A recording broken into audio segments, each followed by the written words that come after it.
2022 में जब एक तरफ सारी दुनिया की निगाहें रशिया यूक्रेन वॉर पर लगी हुई थी, तो उसी दौरान एशिया के दूसरे कोने पर एक कंट्री बहुत ही खतरनाक हथियार बनाने में मसरूफ था। ऐसे हथियार जो इससे पहले किसी कंट्री ने नहीं बनाए। चाइना के बिल्कुल साथ जुड़ा हुआ ये छोटा सा कंट्री नॉर्थ कोरिया है। नॉर्थ कोरिया ने 2022 में 90 बैलिस्टिक मिसाइल्स टेस्ट किए, जिनमें से 8 इंटरकॉन्टिनेंटल मिसाइल्स थे। मतलब उनकी रेंज इतनी ज्यादा थी कि वो एक कॉन्टिनेंट से दूसरे कॉन्टिनेंट तक टारगेट हिट कर सकते थे। फिर 24 मार्च 2022 को नॉर्थ कोरिया ने एक ऐसा ही इंटरकॉन्टिनेंटल मिसाइल फायर किया जो हमारी एटमॉस्फेयर से 6000 किलोमीटर ऊपर निकल गया और फिर वापस नीचे आकर जापानीज आइलैंड होकाइडो के बिल्कुल पास सी ऑफ जापान में गिर गया। आज हमारे पास एक दिलचस्प विषय है, लेकिन पहले मैं कॉफी बनाऊंगा और फिर हम जारी रखेंगे। ये करीबन 12,000 किलोमीटर का टोटल डिस्टेंस बनता है। अभी तक किसी भी कंट्री के पास ऐसे मिसाइल नहीं जिनकी रेंज इतनी ज्यादा हो। इस मिसाइल एक्सपेरिमेंट के बाद अमेरिका में खलबली मच गई। असल में अगर हम जियोग्राफिकली देखें तो अमेरिका बाकी सारी दुनिया से बहुत दूर है और उसके दोनों तरफ समुंदर है। अगर हम वेस्टर्न और अफ्रीकन साइड से देखें तो बीच में ये 5000 किलोमीटर का अटलांटिक ओशन है और अगर ईस्टर्न साइड से देखें तो ये तकरीबन 10,000 किलोमीटर का पैसिफिक ओशन है। अब अमेरिका के लिए बाकी दुनिया से इतना दूर होना बहुत फायदेमंद रहा है और यही वजह है कि किसी भी वर्ल्ड वॉर में अमेरिका पे डायरेक्टली कोई अटैक नहीं हुआ। सिर्फ जापान ने जब पर्ल हार्बर पर अटैक किया था तो वो यहाँ खड़ी अमेरिका की पैसिफिक फ्लीट तक पहुंचा था। इन मिसाइल एक्सपेरिमेंट्स का असर इतना ज्यादा था कि अगले ही दिन अमेरिकन और साउथ कोरियन एयरफोर्स कोरिया से लेकर जापान तक इस सारे एरिया में जॉइंट पेट्रोल करते रहे। इन इंटरकॉन्टिनेंटल मिसाइल्स का मतलब ये है कि अब पूरा अमेरिका नॉर्थ कोरिया के निशाने पर है। लेकिन ये तो सिर्फ एक छोटा सा रीजन है जिसकी वजह से नॉर्थ कोरिया पर अटैक करना इतना मुश्किल है। हम आपको ऐसे फैक्ट्स बताने वाले हैं जिनको सुनने के बाद आपको भी अंदाजा हो जाएगा कि नॉर्थ कोरिया को कंकर करना मुश्किल ही नहीं बल्कि करीबन नामुमकिन है।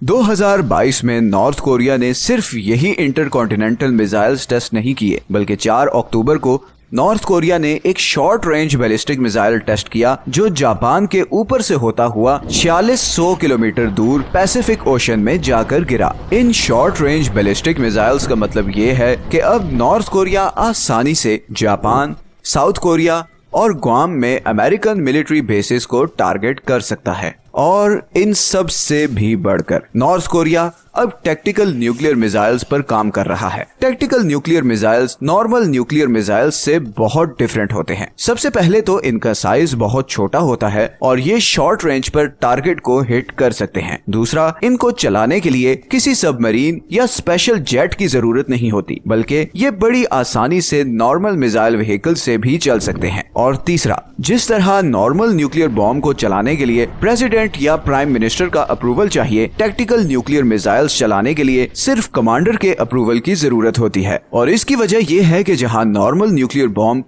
पूरे शहर तबाह कर सकते हैं, वहीं टैक्टिकल न्यूक्लियर वेपन्स सिर्फ किसी स्पेसिफिक चीज को टारगेट करने के लिए होते हैं, जैसे कि दुश्मन की बेस या फिर पूरी बटालियन को डिस्ट्रॉय करना हो। अब नॉर्थ कोरिया को अच्छी तरह पता है कि अगर उसकी साउथ कोरिया और अमेरिका से वॉर हो जाती है और वो अमेरिका पर इंटरकॉन्टिनेंटल न्यूक्लियर मिसाइल फायर करता है तो जवाब में अमेरिकन सबमरीन्स भी 3 से 4 न्यूक्लियर मिसाइल से पूरे नॉर्थ कोरिया को उड़ा कर रख देंगी।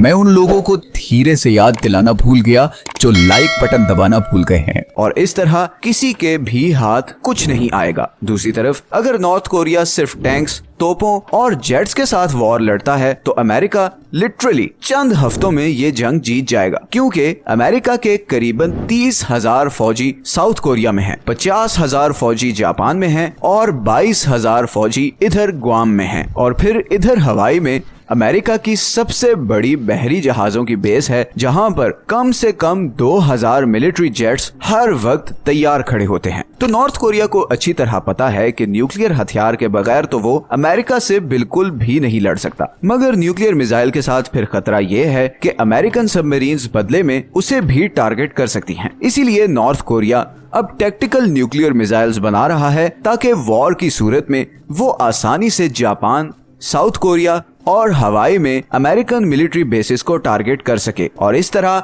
अमेरिका की सारी आर्मी न्यूट्रलाइज हो जाएगी, बिकॉज इस पूरे एरिया में इन आइलैंड्स के अलावा अमेरिका की कहीं और मिलिट्री बेसिस नहीं हैं। और इस सारे सिनेरियो में एक और बहुत बड़ी प्रॉब्लम ये भी है कि कोई छोटी सी गलती बहुत बड़े नुकसान का सबब भी बन सकती है। असल में नॉर्थ कोरिया से सिर्फ 50 किलोमीटर दूर सोल है, साउथ कोरिया का कैपिटल और दुनिया का 16वां सबसे बड़ा शहर, जहां पर साउथ कोरिया की 50% आबादी रहती है। नॉर्थ कोरिया की तरफ से कोई भी मिस फायर लाखों इंसानों की मौत का सबब बन सकता है। इसीलिए अमेरिका की बड़ी कोशिश है कि नॉर्थ कोरिया न्यूक्लियर वेपन्स पर काम बंद कर दे, मगर जाहिर है कि नॉर्थ कोरिया को इस चीज पर मनाना कोई आसान काम नहीं। अगर अमेरिका मिलिट्री के थ्रू नॉर्थ कोरिया पर प्रेशर डालने की कोशिश करता है तो किसी को आइडिया नहीं कि नॉर्थ कोरिया किस तरह रिएक्ट करेगा, क्योंकि जिस तरह की Korean president Kim Jong Un की पर्सनैलिटी है, कोई पता नहीं कि अगर उसे ज्यादा उकसाया गया तो वो अमेरिका पर डायरेक्ट न्यूक्लियर मिसाइल दाग दे। तो अब अमेरिका के पास ऑप्शन ये बचती है कि वो नॉर्थ कोरिया पर मजीद इकोनॉमिक सैंक्शंस लगा दे,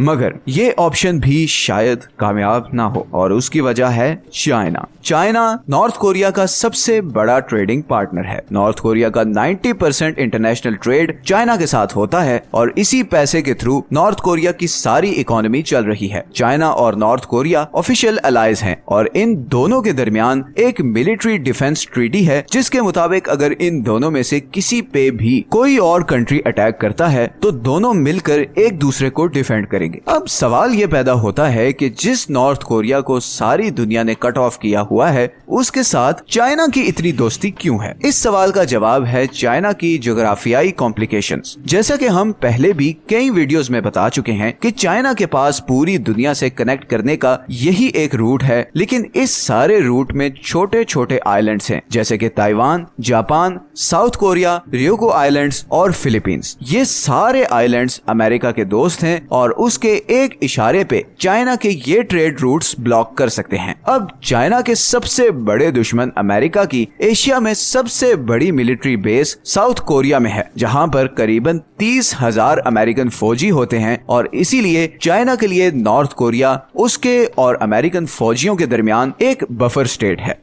इसीलिए चाइना हर सूरत नॉर्थ कोरिया के साथ बनाकर रखना चाहता है, क्योंकि अगर लेट्स से अमेरिका और साउथ कोरिया मिलकर नॉर्थ कोरिया पर अटैक करके उस पर कब्जा करते हैं तो चाइना बिल्कुल अकेला हो जाएगा, क्योंकि इस तरह चाइना के आसपास सारे अमेरिकन इन्फ्लुएंस्ड आइलैंड्स होंगे और चाइना का सर्वाइवल अच्छा खासा खतरे में पड़ जाएगा। इसी तरह चाइना के लिए एक और मुश्किल ये भी है कि अगर नॉर्थ कोरिया ये वॉर हारता है तो उसे एक रेफ्यूजी क्राइसिस का सामना करना पड़ेगा, क्योंकि लाखों कोरियंस बॉर्डर क्रॉस करके चाइना आ जाएंगे और जाहिर है ये चाइना की इकोनॉमी पर बहुत बड़ा बोझ होंगे। और यही वजह है कि नॉर्थ कोरिया फिलहाल चाइना की मजबूरी है। तो अभी तक दो ऐसी चीजें हैं जो नॉर्थ कोरिया को अनडिफीटेबल बना रही हैं। एक है उसकी जबरदस्त मिसाइल टेक्नोलॉजी और दूसरा है चाइना का साथ। तीसरी एक और चीज जो नॉर्थ कोरिया को साउथ कोरिया के मुकाबले में और ज्यादा मजबूत बनाने वाली है, वो है उसकी बढ़ती हुई पॉपुलेशन। अब अगर हम साउथ कोरिया की करंट पॉपुलेशन देखें तो वो नॉर्थ कोरिया से ऑलमोस्ट डबल है, मगर फ्यूचर में ये गैप कम होने वाला है और उसकी वजह है साउथ कोरिया का low birth rate. South Korea में बर्थ रेट है 1.1, जबकि नॉर्थ कोरिया में बर्थ रेट है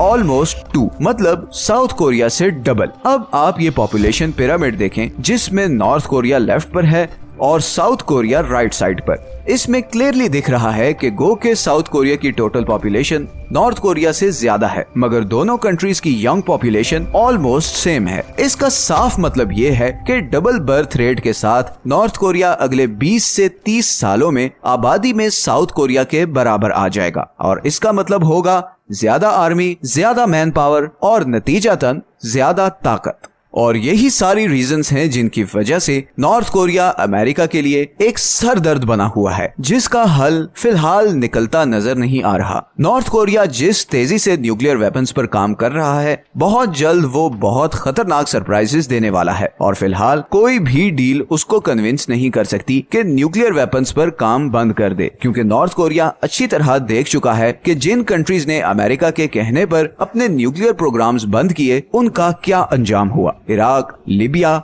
और अब यूक्रेन की एग्जाम्पल सबके सामने है। इन तीनों कंट्रीज ने अमेरिका के कहने पर अपने न्यूक्लियर प्रोग्राम्स बंद किए और उनका नतीजा आपके सामने है। बल्कि फरवरी 2022 में साउथ कोरिया में एक सर्वे हुआ जिसमें 71% साउथ कोरियंस ने यह कहा कि उनके कंट्री के पास न्यूक्लियर वेपन्स होने चाहिए, चाहे इसके लिए न्यूक्लियर नॉन प्रोलिफरेशन ट्रीटी तोड़नी भी पड़े। इसका साफ मतलब ये है कि सब कंट्रीज जान गए हैं कि दुश्मनों पर धाक बिठाने के लिए न्यूक्लियर वेपन्स की कितनी जरूरत है। अब मैं पर्सनली न्यूक्लियर वेपन्स के बहुत खिलाफ हूँ।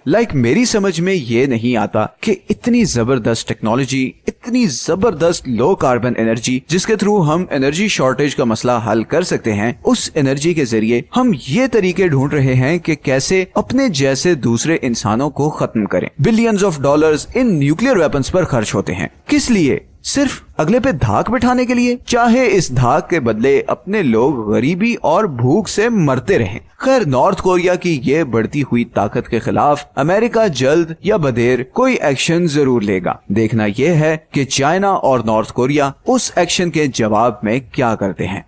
अगर आपको ये वीडियो अच्छी लगी है तो चैनल को सब्सक्राइब जरूर कर लें। आपके लिए तो शायद ये छोटी सी चीज हो, मगर हमें इससे बहुत मोटिवेशन मिलती है। मिलते हैं नेक्स्ट वीडियो में एक और इंटरेस्टिंग टॉपिक के साथ।